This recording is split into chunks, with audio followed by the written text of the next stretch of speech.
Welcome to FO Podcasts. With me is Sanjeev Chopra. He's the author of We, the People of the States of Bharat, which is an iconic book about the redrawing of borders within India. He's also had a storied career in the government.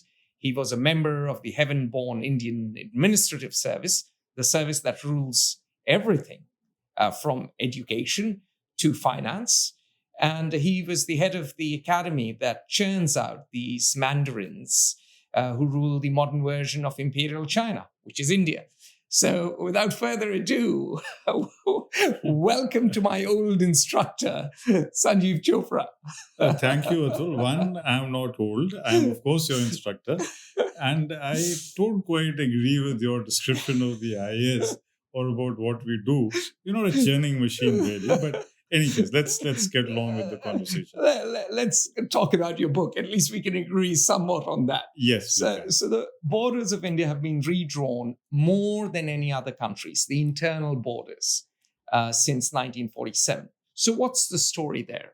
Why? You see, I think the reason goes back to the freedom movement and perhaps even earlier. I call my book The States of Bharat because British India always had provinces.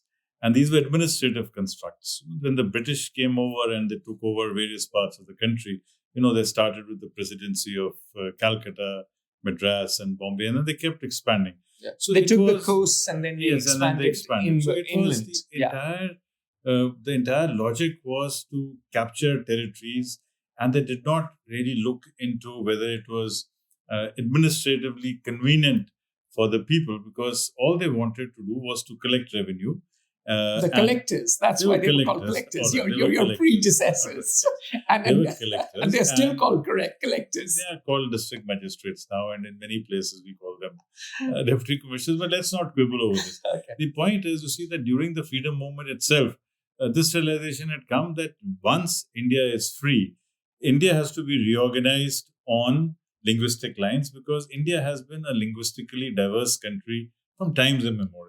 And when I say times immemorial, I mean right from the times of the Mahabharata and the Ramayana, India has been accepted as a multilinguistic state, right? And therefore, the fact that India will always have many different languages, many different, many different ways of looking at itself as its political formation was always there. And therefore, we started having, when Mahatma Gandhi made Congress a mass organization, that is when he changed the Congress from being an English-speaking club to a mass movement, then he insisted that we should have a Sindh Congress, a Bangla Congress, a Kannada Congress, a Telugu Congress, a Tamil Congress, because he felt that this is how people will identify themselves with the larger cause. And there was never a contradiction between, speaking Telugu and believing in a good Bharat. In fact, our national anthem itself says, Punjab, Sindh, Gujarati, Maratha, Dravid, Utkal, Banga. I mean, what diversity. And lest we forget, Gandhi ran 3 newspapers. Yes. One in Gujarati, one in Hindi, and one in English. Yes. So the multilingualism was hard baked into India's freedom movement. Let's also realize, you see, that the Congress became a mass movement only when, even before Gandhi, this trio of Lal, Bal, Pal came onto the scene. So you had Lala Lajpat Rai, you had Bipin Chandra Pal, Absolutely. and you had Tilak. So when Bal Gangadhar Tilak, so this Bal, Pal, Lal trinity, only when they took over the stage, it's only when, the passionate speeches which these people made, that's how they were able to get people into the Indian National Congress. Because I have been doing some research into the speeches of the presidents of the Indian National Congress. If you read the speeches from, say, 1885 to 1905, they are speeches being given by very distinguished, individuals. I mean, it could be the speech at the Oriental Society. It could be a speech at a club in London, quote powerful English, powerful verse, powerful prose, but it could not have roused the people to revolution. It was only when Lajal Lajpat Rai would speak in Punjabi and Hindi and a mixture of Urdu that he could get people to, to speak up. When Tilak got people mobilized for the Ganesh Utsav, it was because he was speaking in Marathi. Absolutely. And he was a great orator. So all three of them were great orators. And you cannot compare the oratory of, say, Surendranath Banerjee It was very good. Surendranath Banerjee could tour the country, speak in English, write lead articles for Tribune, make a case for the Indianization of the civil service. But when it came to real facts on ground, insofar as whether the land tenures should be changed, whether how do you look at education, how do you look at various things, it required people to speak their own languages, and this is what the Congress recognized very clearly. Gandhi came on the scene in 1915. By 1917, the Congress had decided to reorganize herself not on the lines of administrative states, but on the lines of the linguistic affiliation of the people. All right. So one of the things when I'm giving lectures around the world and I'm asked to compare India and China, I always say the default setting of India is regional kingdoms, and linguistic identities in India run very deep. Absolutely. And the default setting of China is an empire. Ipso facto, you have an Emperor Xi Jinping today. And in India, there have been people who've tried to be emperors, but invariably the regions assert themselves. So you'd say that... no, I'll take you to the very first lines of the Bhagavad Gita. The very first line of the Bhagavad Gita is when Dhritarashtra is telling Sanjaya.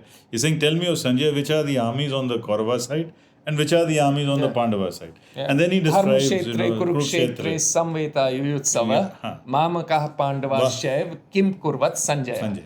So he's asking that which are the armies on the Pandava side and which are the armies on the Kaurava side. So he goes on to say that look, the Kasi Raj king is there, the Chola king is there, the Malaya kingdom is there, and that was the conception of India from Gandhar to the to the Cholas and the Malayas and deep here right up to the Kamarupa kingdom. Yeah. So all Jambudweep, of course, is bigger than Bharat, modern day India. Than modern day India, because Jambudweep was all the islands was included. Of course, included. In fact, included Indonesia and Afghanistan. Maybe we should have them back. No,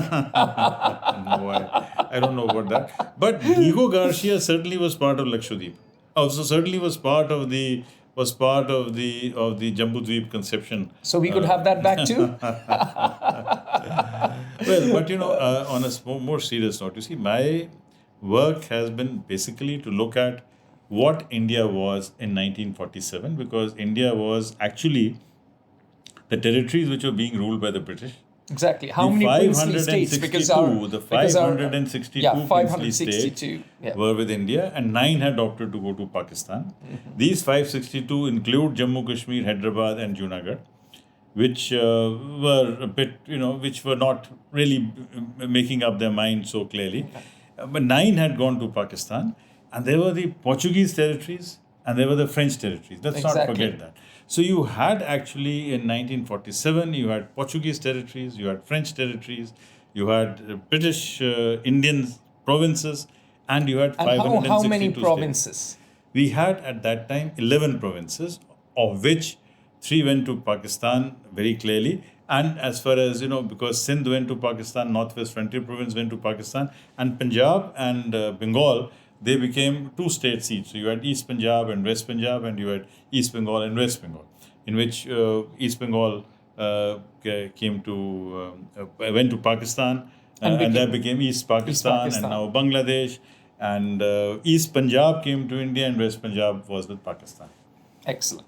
So we have these 8 states, because you said there were 11 before 47 and 8. No, we got 9 because these 2 got. Oh, yes, only absolutely. Sindh and Northwest Frontier Province were states which completely went off to Pakistan. Got it. So we got 9. So we got 9 states. And so when does the first division happen? I'm told 1956 is a big... I would not use the word division. I would use the word reorganization. Reorganization. When does the reorganization the story happen? starts like this, that right in 1947, we had 2 instruments. There were the instrument of accession, which got only 3 subjects to the federal list, which was, defense, communications, and external affairs. But immediately after that, we had a merger agreement with the states, on the basis of which we took over and I say we, I mean the government of India took over the civil, revenue, judicial functions of the states. And in lieu of that, privy purses were given to the Rajas and Maharajas and Raj Pramukhs and Rup Raj Pramukhs. The comprador elite who sided with the British. Yes. They were paid off. Let me not use, because there was agency involved. There was some agency involved. And There's always agency with the compradors. You choose to become compradors. After all, Latin America was ruled through compradors. That's a standard imperial ploy. I think, we sometimes use a concept and then try to fit things into those concepts. I don't think that's the case, because there is always a failure of theory to incorporate all reality. So let me just say that, let's not get into this dialectic. Although your thing is the dialectic, but no, that's the other podcast. That. This is not this one. Okay, this is not this one. So let's not get into this dialectics or this. But let's look. But there were still lackeys to the British. Let's be honest about that. Well, yes, all right. If you want to say that they were lackeys to the British, they were surviving, they were doing many things, because it was you're dealing with an asymmetry of a very high order. You're dealing with an asymmetry of a very high order. But anyway, be that as be the case, because we're dealing with post 47. So the first step in the process was, what do you do with these 562 states, which were very diverse? Some were 21 gun salute states. Some were so small. They were just about, the total revenue was less than 5 lakh rupees. I mean, the total territory 500,000 for our non-Indian listeners. So, yes, 500,000. And an area of 4 miles. So that was hardly anything. And then, of course, you had states like Jammu Kashmir, you had states like Hyderabad, which were very large by themselves. So how do you integrate them? So the idea was that where you have a very large state, like, for example, Mysore or Hyderabad or Jammu Kashmir, you let the geographical entity of that state remain itself, and the erstwhile ruler was made a Raj Pramukh. Where you had smaller states, much smaller states, they were merged with each other, or they were merged with a neighboring province or a neighboring state of British India. Many were made chief commissionerates because they didn't want to merge with any one of the existing states. And at the same time, there was a lot of movement in Goa to come to India. There's a movement in Chandanagar to come to India. So parallelly, we were having agreements with the French. With the French, our relationship was pretty good, because the first agreement that India signed with any country after independence was with France, in which it was decided that the French territories would come back to India. And that was an agreement made in August 47 itself. So the process of getting the French territories back was much easier. Portugal was a different cup of tea. Well, Portugal was ruled by Salazar, who was a dictator, who was an imperialist. And he tried to do many things, but we'll come to 61 later. So 47 to 48, 49, we tried to integrate all these things. And we were quite successful in most states except Jammu Kashmir, which was very vacillating, which could not decide whether to be this side or that side. In fact, it wanted to carve out a space for itself, like it was at Hyderabad. And Jamnagar, he wanted to go to Pakistan. He actually did go to Pakistan. But the state was predominantly Hindu, so it stayed back. So this was the first 3 years of India's independence, where I would call it an administrative reconstruction. Because there was no mass movement to make Pepsu. There was no mass movement to create a Saurashtra. There was no mass movement to merge Travancore and Cochin. It was an administrative arrangement to get states together. But it would have been impossible for a federal government to handle 562 units. Absolutely. Therefore, till 1950, I call that the administrative rearrangement in the country. But even in 1950, there was a demand from several parts of the country that why don't you reorganize us on linguistic lines, which had been the promise before independence. Now, there were two factors which the government of India was slightly reluctant because of the Holocaust that took place immediately after partition. I mean, there had been, about at least 5 to 7 lakh, that is 500 to 700,000 deaths, about 10 to 12 million displacements. So and Punjab and Bengal both suffered enormously, and our mutual friend Ishtiaq Ahmed has done a great job. In the case of Punjab, out of the population of about 35 million, about 1/3 of that population was displaced or moved out. Yeah. So that was the reason why I think Mr. Nehru and also Patel agreed that it can be deferred for some time. So Jawaharlal Nehru was the first Prime Minister of India and Sardar Patel was the first Home Minister of India. For foreigners, Home Minister is like the Department of Interior, which is a rather important position in a very diverse country like India. And let me also add that he was also the Deputy Prime Minister. Yes, which that meant too. that he was just about equivalent to Nehru. And in terms of political stature, in terms of political will, he counted for a lot. Yeah. He counted for a lot. And so far as the internal management of the country is concerned, Patel's was the last word on the subject. And so far as the internal security matters of the country is concerned. And he's rightly credited with unifying the country. Absolutely. He did a phenomenal job. Absolutely. So then what happens is that in 1950, we create, four types of states in the country. We call them the Part A states, which is the 9 erstwhile provinces of British India. We call them states now.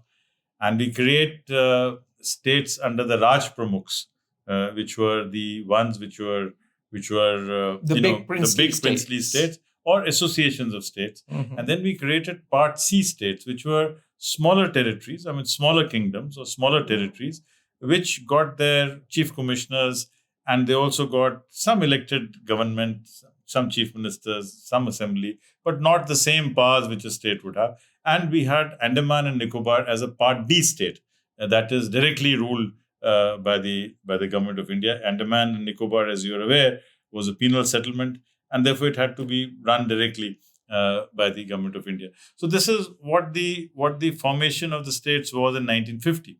But from the very beginning, from 1951, 52, when in 52, when C. Rajagopalachari, when he wanted to shift the course of the rivers, the Krishna River specifically, from the predominantly Telugu-speaking areas to the Tamil-speaking areas, all hell broke loose, and the Telugus felt that they are being discriminated against. They felt that they are being deprived of the state, and therefore 2 Gandhians went on a hunger strike. Potti Sriramallu actually lost his life, and after his death, I think on 15 December of 1952, there was a lot of bloodshed and violence, and Nehru had to concede Andhra state. Now that was Andhra state version 1. So the 7 Telugu-speaking districts of the erstwhile state of Madras got the statehood. But immediately after that, Nehru also announced the establishment of the States Reorganization Commission, which would then go into the entire aspect of how we can reorganize the country on regional, linguistic, ethnic, whatever issues there were.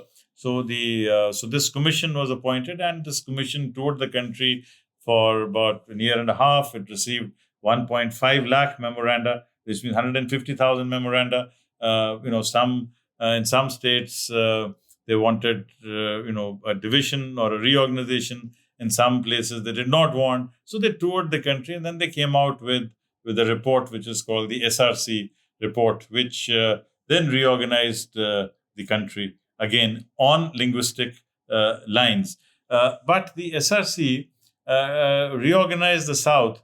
But as far as the states of Bombay, Punjab, and Assam are concerned, it held the view that because these are border states, and because at that point of time, the defense of national borders, that is our borders with Pakistan, East Pakistan and West Pakistan, was the responsibility of the state police. Therefore, it was felt that you needed to have a strong state.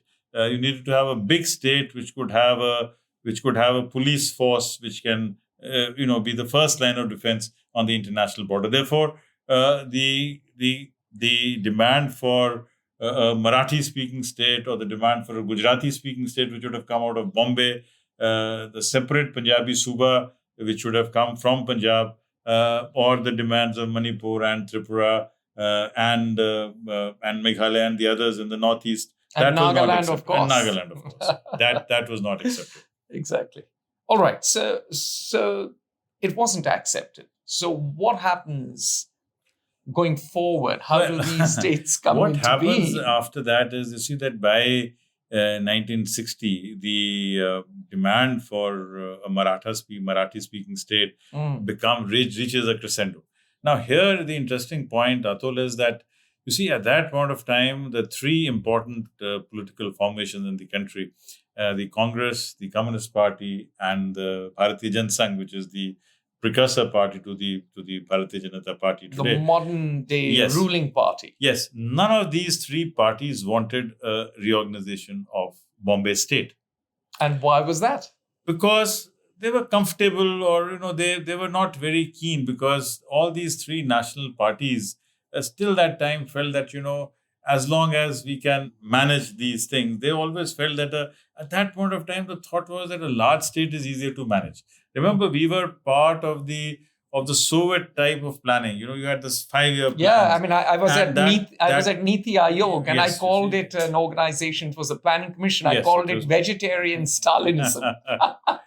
Vegetarian Stalinism. Okay, I agree with the vegetarian part of it, whether it was Stalinist or not, because 5-year have- plans. you could have many different kinds of sauces, in the thing. But anyway, I thought the point is that, to Yeah. run a 5-year plan, in fact, when you go through the correspondence, they were so obsessed with the 5-year plan. Yes. And they felt that, if a state is large, it will be able to make ports, it will be able to Exactly. fund, large dams. And they felt that a small state cannot create that kind of infrastructure, cannot have irrigation command projects. Remember, we were obsessed with irrigation command projects. We were obsessed with airports, not airports so much, but with ports and Ports, with large infrastructure. If So I that may was the just thought. add, that was the zeitgeist, not just in India, but almost all socialist countries, because you wanted a command and control economy, what the French call a dirigiste economy. Ipso facto, if you fragmented your political units, that would create more friction and that would have less coordination. So it wasn't just India. Yes, so so that was the dominant feeling at that time. But the important point to note is that the ground condition was such that everybody in Maharashtra, they broke ranks with the Communist Party. They broke ranks with the Congress Party. There was something called the Samyukt Maharashtra movement. So they said nothing doing. When it comes to asking for a separate state for the Marathas, we are going to ask for a separate state for Marathas. It doesn't matter whether you're from the Congress or from the Socialist Party or this party or that party. We're going to be together as far as the demand of Maharashtra is concerned, and likewise in the case of Gujarat. So I think this was, and therefore what happened was that in 1960, the Congress lost all elections in the Bombay state. They lost the parliamentary elections, they lost the assembly elections, they lost the Zilla Panchayat elections, they lost all elections, including elections in Bombay. So, was that the first wipeout for the Congress Party? Because they had lost in Kerala. The first wipeout was actually in Kerala. Yeah, exactly. The first communists wipeout came to was power. in Kerala. They had also lost position in Punjab and in Pipsu, but they made an alliance with the Akali Dal at that time. But yes, Kerala and Maharashtra were the first states where the Congress actually suffered a major setback. And therefore, Maharashtra was considered, and this was considered. Actually, the main issue also was about Bombay state, the city of Bombay. You see, the Gujaratis felt that, Bombay has been made by their capital. So the Gujaratis... They probably had a point. Of course, they had a point. The Sindhis felt that they were there. So, and Ambedkar also felt that, you needed a city like Bombay. In fact, there was a demand, and Bombay had almost become union territory. It had almost become union territory. Nehru was very keen that it should become a union territory, but the Maratha lobby was very strong. They said, not only will we have Maharashtra, we'll have Maharashtra with Bombay as our capital. So that was the first. So it had to be accepted. Then in by 1961, of course, we had that Goa was liberated, and we kicked the Portuguese out. We gave them a royal kick in their backside. But I'll tell you the story behind this is that it was only after the establishment of the Berlin Wall that it became very clear that NATO will assist each other only in the North Atlantic and not outside of North Atlantic. Because before that, NATO was not very clear, because Portugal kept saying, that if there is an attack on any Portuguese territory, it'll be an attack on North Atlantic. And Salazar also came out with the concept of pluricentralism, in the sense that he got senators from Goa to be on that side. So he did try to do many things of that side. And he that's the norm for imperial powers. You have your compradors in the colonies. So he tried all that, but he was not very successful. Now, so by 1961, the interesting thing is that by 1954, Dadra and Nagar Haveli had declared independence of the Portuguese. They had, and that is an area where the RSS and the Congress and the Arya Samaj worked together for the, they just occupied. I mean, they just took over the Dadra RSS and Nagar. is the Rashtriya Swayamsevak Sangh, which is the parent organization of the Bharatiya Janata Party, the ruling party. That's not technically correct. That's not technically correct. But I mean, let's say they've certainly inspired the party, the formation of the party, the formation of the party. And Arya Samaj was a reformist movement. It was a reformist movement. Particularly powerful in Punjab. Punjab and Gujarat. And Gujarat, yes. Punjab, Gujarat, and Hyderabad. Oh, I didn't know about Hyderabad. In Hyderabad, there were several justices who came and joined the Arya Samaj. You see, wherever the Hindus felt like a minority, wherever the Hindus felt that they are threatened, you see, in fact, Punjab was a Muslim majority state. Of course. Hyderabad was a Muslim majority state. And Hyderabad was a Muslim ruled state. Oh, sorry, you're not right. a Muslim majority state. You're right. You stand corrected. Absolutely. It was a slip of the tongue, my dear. But anyway, you're good at, this. That's what I enjoy talking to you about. So, you see, the other point is that the RSS and the Congress have collaborated on several occasions, which is something which today neither the Congress would like to accept, nor the RSS would like to accept. But the point is, politics makes strange bedfellows. So that's been there. But the more important thing is that in 1963, when one faction of the NSCN agreed to lay down arms. NSCN is National Socialist Council of Nagaland. And I served in Nagaland 200 years ago when I had hair on my head. So, you see, at that time, one more principle was accepted, that if there is an ethnic group which is willing to lay down arms and is willing to accept the territorial integrity of India, then the union government will be more than happy, would be willing to negotiate. And that's how, with a population of 3 lakhs only, 300,000, the state of Nagaland was created in 1963. But Atul, there is one more factor which very few people know about, and that is that in 1954, the assemblies of Bengal and Bihar wanted to merge their state. They wanted to merge their state, and I think that might have been a good idea. Would have been I don't know what, but you see, the point was that the background to this is the very successful rehabilitation of Punjabi refugees in Punjab. Yeah. The Indian National Congress had an annual session in Amritsar in 1953, and when B.C. Roy saw the excellent rehab of Punjabi refugees, both the Jat Sikhs who had been given a lot of land, who were able to exchange their lands, and the Punjabi Khatris who had found jobs and employment and had almost integrated with the larger canvas of Punjab. Yeah. And then he started thinking that, look, what has happened to the Bengali refugees? Because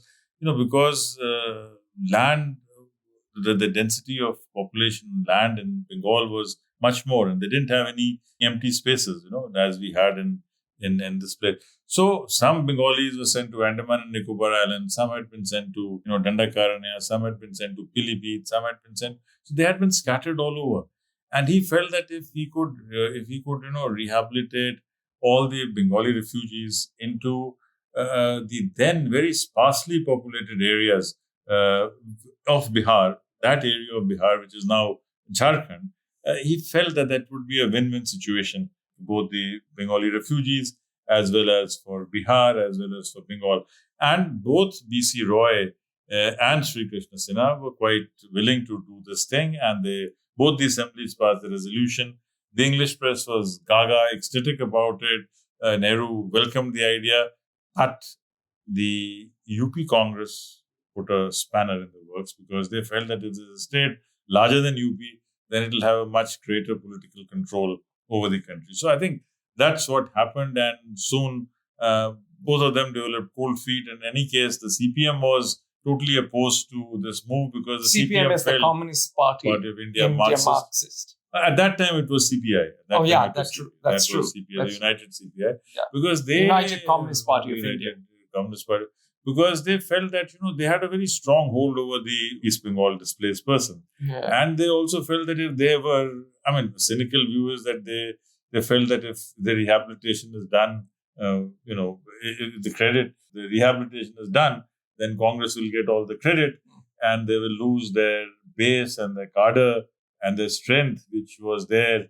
So we don't know what the real story is, but it was opposed by the communists. It was opposed by which time the whole issue came up. The Bihar-Bengal divide. The people, Bengalis would have become a minority in this new state because Bihar's population was more than the population of Bengal at that time. So somehow or the other, the regional press was against it. The English press was in favor of it, but the proposal did not take off. So we're back to 1963.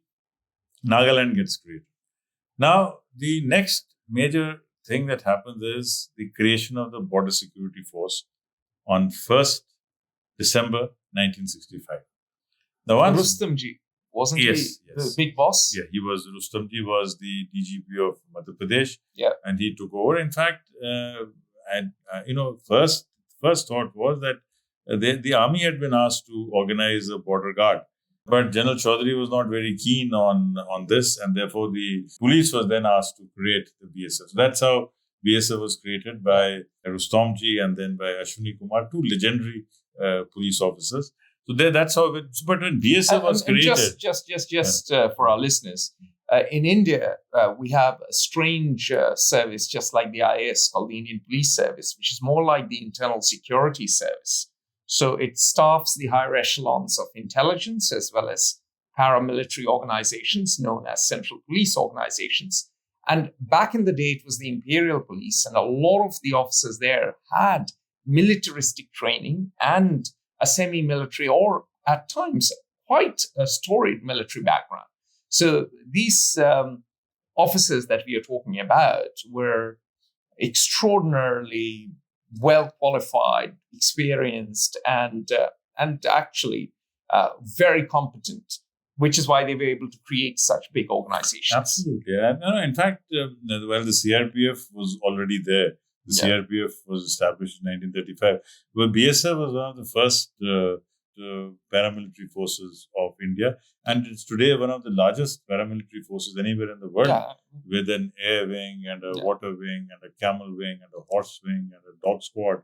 So I think you name it, and the BSF has it. Yeah. It also has fat officers who can't run 5 kilometers at the top. Oh, come on, stop being so cynical. No, they are my batchmates. I know some of them personally. All right, you may know some of them, but you also know smart, intelligent people. Oh, yes. So why do you always look at the cynical rather than No. What I'm saying is some people there should be fired. Okay. But crack on. Yeah, okay. So, when the BSF was created, then the logic of not giving a Punjabi Suba in Punjab, or not having a Meghalaya in... was lost. Or not having a Mizoram, or not having... So, that was lost.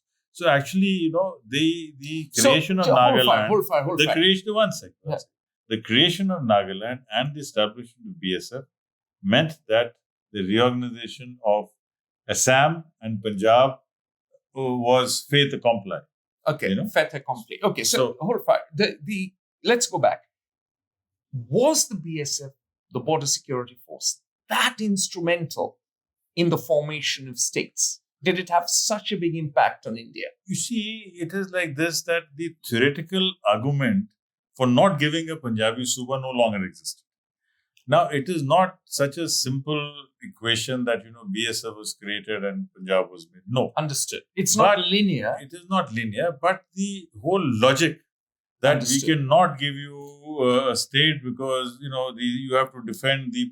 Remember that Punjab also had Lahore, Spiti and all these areas, the hill states were a part of Punjab. Then you see, because that Punjab was a very big Punjab. Absolutely. That Punjab had up to Lahore, Spiti and all these things. And that Punjab police also had the responsibility of the J&K border. Because the J&K did not have a strong police, and therefore Punjab police is actually handling the J&K border and handling the Himachal, which is now Himachal, Lahore, Spiti, all these frontier areas, So it was, so once the BSF was created, Punjab's Home Department or Punjab Police was divested of its responsibility on that front. And therefore, the whole logic that, you need a large state in order to defend the border, that disappeared. Understood. Now, this is not something which is often talked about in political circles because everybody would like to take credit for it. So, Mrs. Gandhi would like to take credit for having said that I have given Punjab. Mrs. Gandhi as is Indira Gandhi. As Indira Gandhi. Yeah. And the then, late Indira Gandhi. the late Indira Gandhi, and Master Tara Singh, Sant Fateh Singh, they all said, we've created Punjab, we've created Punjab. Actually, the reason for Punjab having been created was elsewhere. But if you have to take credit for creating a new state, then you have to, highlight some points and not highlight other points. There's an adage, right? Success has many fathers, whilst failure is an orphan. Yeah. Anyway, so you'd mentioned Lahore Spiti. This brings me on to a very important point because you've talked about it, and when I wrote my blurb for your book, I mentioned it.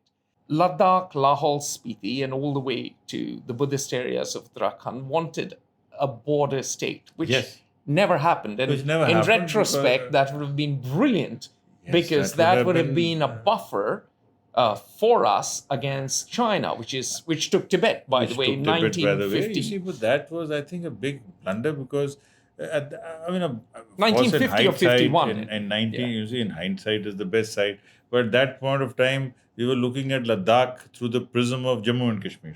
Yes. We were looking at, but I just wanted to mention that Jammu Kashmir's official name before 47 was Jammuwa, Kashmirwa, Tibetwa, Ladakha. So the princely state of Jammu Kashmir actually thought imagined itself as a constituent of 4 parts, of 4 states. So it was a confederation of 4 states. And there was little organic, similarity between, say, Ladakh and Jammu, or even between Jammu and Kashmir, or between Kashmir and Tibet. Let's be honest, it was a product of conquest and it retained its entity as a buffer state.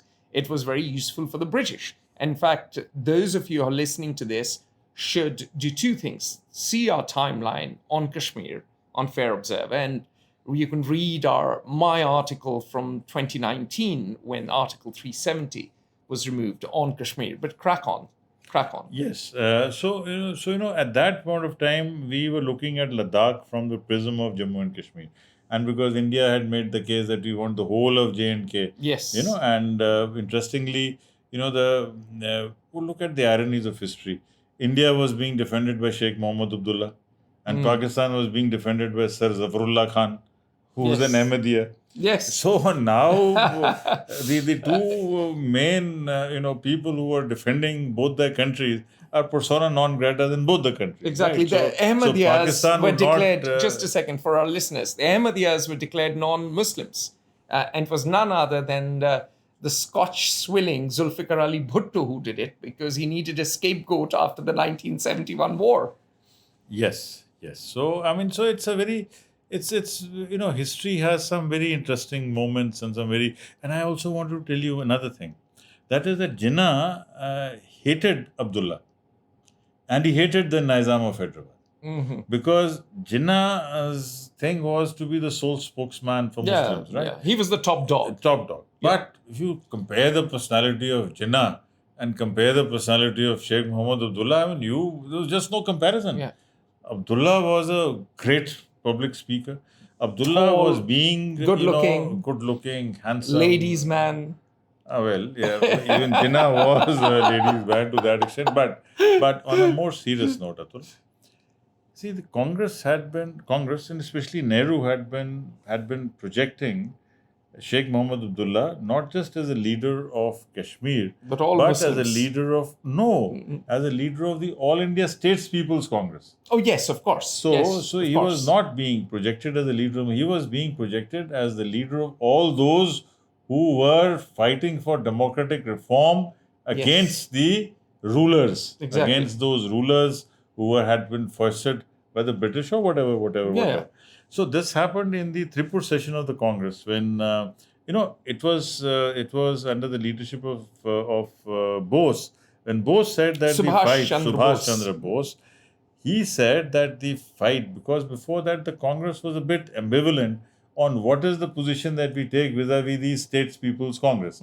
Because the funding of the Congress also came from several of these Maharajas, whether it was That's the Maharaja of Darbhanga, whether it was the various Maharajas. They were quite happy to, Baroda, for example, Darbhanga, who was a very example. progressive ruler, by the way. So they were all, the Congress was not very clear about its positions, but in the Tripuri Congress, it was decided that the fight for freedom, the fight against the British, the Congress will also support the fight against the rulers if the rulers do not bring in democratic reforms, that is, the rulers do not get a popular assembly. So Sheikh Mohammed Abdullah was being projected as the leader of all the states in the country. So there was a problem, and he had converted his Muslim Congress from the Muslim Congress to the National Congress. National Conference. National Conference. Yeah. And the other person that Jinnah did not like very much was the Nizam of Hyderabad, But because Nizam had all the money. Nizam had all the money. Yeah. And the Nizam was Rolls also Royces. Nizam was also, a very interesting person, because he was the only one who was called His Exalted Highness. Exactly. All the others were His Highnesses. Yeah. But he was called His Exalted Highness because he'd given a big donation to the British in the First World War. And he also issued a firman to the Muslim soldiers of the country saying that you can go and fight in Turkey. Exactly. So And by the way, also, it's important to just mention, because it's a century ago we are speaking about, and a century ago, until Mustafa Kemal Ataturk abolished the caliphate, the caliph or the khalifa was the Turkish sultan. He was the head of the Sunni world. So for Indians and Pakistanis and Bangladeshis at that time, part of British India, to go and fight if they were Muslim in Turkey was almost sacrilege. And in fact, after World War I, the Khilafat movement, the first mass movement that occurred in India was to restore the caliph in Turkey, which is ironic because the Turks got rid of the caliph. But then also, Atul, I think it's been hyped up beyond a point, because none of the Mughal emperors recognized his authority. You see, none of the Mughal emperors, But there was a mass movement. There was a mass movement in 1919. Yes, that is true. Mass movement was created because you need an issue. In fact, this is another example of creating an issue out of a non-issue. Yes. The fact is that from Babur dying up to Bahadur Shah Zafar, you show me any record where we've ever given any nazrana or any token money, anything to them. But modernism changed that, because at that time things were far away. But modernism in the Muslim world, in particular outside the Arab. So, okay, now we have moved on to, now we have come to 1965. Exactly. 1966, Punjab is created, Haryana is created, Himachal Pradesh is created. Incidentally, before that, there was a move for Mahapunjab also. But that move for Mahapunjab did not get much favor. A pity, you could have been chief minister. I don't know. Well, you never know, then you might have got the Mahapunjab cadre and you may not have quit. But you can imagine a situation where I could have been the chief secretary and you could have been, the head of the police force there. It would have been a dreadful combination. It would have been a delightful. At least we would have had some delightful conversation. But anyway, so you see, then that is another important fact that this started happening, and then from that period onwards, the idea that we can have smaller states, that started getting accepted, in a big way, because Himachal was created in 1971. Sikkim got integrated to India in 1975. That's very important. Which is something I was going to ask you, and I'm glad you mentioned it. Sikkim is an oddity, because Sikkim was an independent kingdom, sort of. No. That's not myth. True. That's the myth which has been spread by my very dear friend Sunanda K. Dattare, who was a friend of the Chogyar. But you see, the fact is that let's look at Tibet. Tibet was a Lepcha kingdom. Sure. Taken over by the Bhutias, but both Lepchas and Bhutias were affiliated to or were under the influence of, Dalai Lama's Buddhism. Yeah. And they were both a monastic order. Yeah. And they spent a lot of their time in, trying to achieve salvation, counting their prayer beads, did not go out and cultivate their lands, which is a larger point that I've made, that all communities which lose the connect with the land are bound to lose the land altogether. Mm-hmm. So what happened was that in 1870s they invited the Gurkhas or the Nepalis to come and cultivate the lands around their monasteries. Mm. By 1947, the Nepalese population had grown in numbers because they were, and you see, agricultural societies, agricultural communities tend to have more children. Absolutely. And therefore, the Nepalese grew, and the Tibetans and the Lepchas became less and less. So that in 1947, the majority population in Sikkim was Nepalese, and they wanted to be part of India. The Nepalese Congress, led by one Shering, he wrote to Nehru and said, "We want to be a part of India," because the Chogyal had created an assembly in which there were 20 seats for Lepchas, 20 seats for Bhutias, 20 seats for Nepalese. So in effect, you were giving 60% people only one third of the representation. So They had hang no on land. a moment, but technically it was still an independent state or a It princely was as state. independent as Patiala was. It was as Excellent. independent as Jolly good. Baroda was. Got it. Because Sikkim was the vice chair of the Chamber of Princes. Understood. See, which is a different position from Nepal. So you can't compare Nepal Got or it. Bhutan. So Nepal and Bhutan are different. By the way, the Sikkim experience has made the Bhutanese very wary. And the king and I were together at Oxford. And he was, at that time, and I'm sure still is, very keen on protecting Bhutan's singularly unique identity. Absolutely, Atul. I think the confusion is that Bhutan, therefore, has been very clear Yes. to maintain its ethnicity, not allow any demographic change.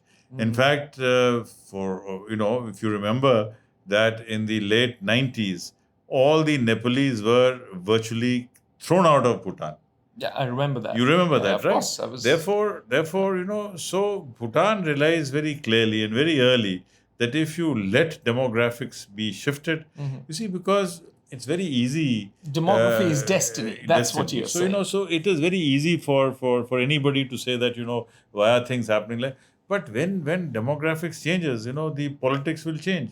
Therefore, Bhutan has very clearly and very intelligent. I mean, let me not use the word intelligently or whatever. What I'm saying is that they have very clear. You'll be a guest of His Highness very soon, I'm sure, in Thimphu. No, I must tell you that, you see, one of my greatest regrets in life has been that the government of India never allowed me to visit Bhutan as a guest of the Queen Mother. Because the Queen Mother used to live in Kalimpong. And once I carried a gift from the Prime Minister to her. It was supposed to have been given by somebody from the MEA with the GNLF balance. That chap didn't come. Then he said divisional commissioner will go. Then divisional commissioner passed on the duty to the DM. DM passed on the duty to me. So I took some gifts for the Queen Mother, and she was very happy, newly married.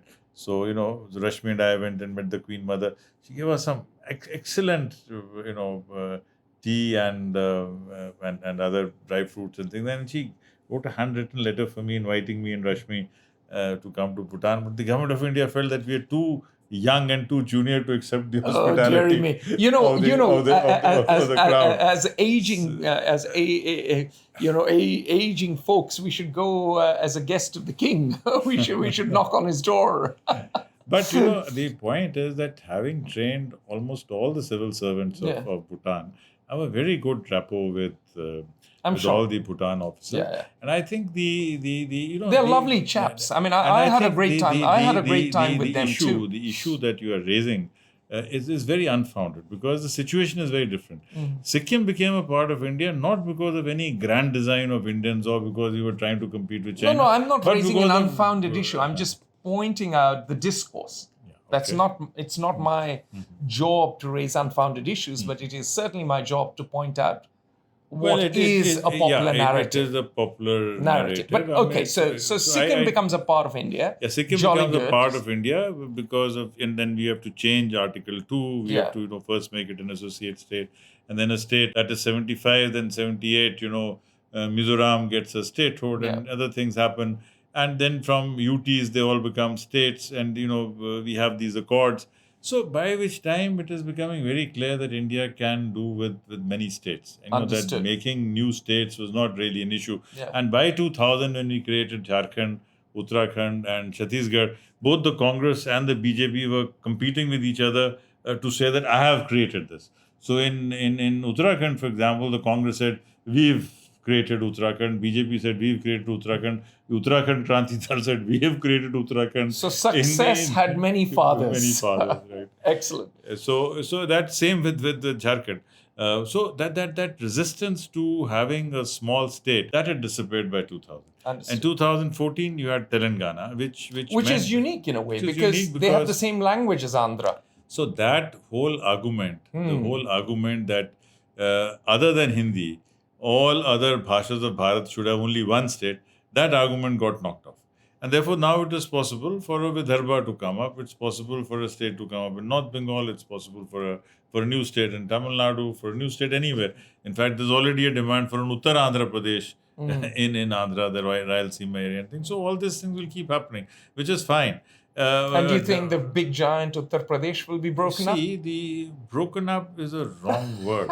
Reorganized. Oh, I as see. A political scientist. Oh, dearie me. Dearie me. I mean, first of all, it's not a science, so let's skip with the pretense. All right. But all right. I mean, but I do not... As a student of politics. As a student of politics. Yeah. It's not division, it is reorganization. It's reorganization. I'm an old-fashioned bureaucrat. Yeah. I'm a very old-fashioned You're not a servant of the people, you're the master of the universe. Come on. The truth is somewhere in between. More to the master's side. Not to the master's side. But you see, as a matter of fact, there is an assembly resolution of UP, a unanimous assembly resolution of UP, which asks for the reorganization of UP into Purva Pradesh, Purvanchal, Awadh, and Purva Pradesh, Awadh, and one more. From when? When this was happened in Mayawati's regime. Oh, Mayawati. Tell our listeners when, roughly which era? 10 years ago? Around that time, I think. A decade ago. Seems such a long time ago. Yeah, seems such a long time ago. I think, so she had actually, and at that time, nobody opposed it. Yeah. And let me think. Purva Pradesh, then Purva Pradesh, Purvanchal, Awadh, and Bundelkhand. So these were the four... Excellent. Which they wanted. Yeah. So that now you're almost going to give UP cadre IS officers a heart attack. No, they'll all be very happy. There'll be many more chief secretaries. There'll be 4 chief secretaries. Oh, 4 I DGPs. see. 4 DGPs. No. So that apart, I mean, so don't. But you see, look at UP's population, 24 crore. 240 million. 240 million. I mean, more than the population of Pakistan. Certainly. Or equal to the population of Pakistan, roughly equal to the population. And therefore, it is, and then look at the asymmetry among states, because it's a much larger question. That is a much larger federal question, that how do you have a state like Sikkim with 7 lakh people and a state like UP with 240 million people. So the gap is very wide. The US has a similar problem. You've got Texas and you've got Vermont. Yes, that is so true. You've got California and you've got, say, Rhode Island. Yes, but USA's politics is not as well evolved as ours is. Oh, yes, of course. No, we've been reorganizing ourselves. We've been able to handle this. I mean, so I think I think it's a different history. All nations are products of their history. Yeah. For instance, here, whilst we've reorganized the states, at the district level, you still have the collector, or what you call the district magistrate. In the US, it is the elected mayor that holds sway.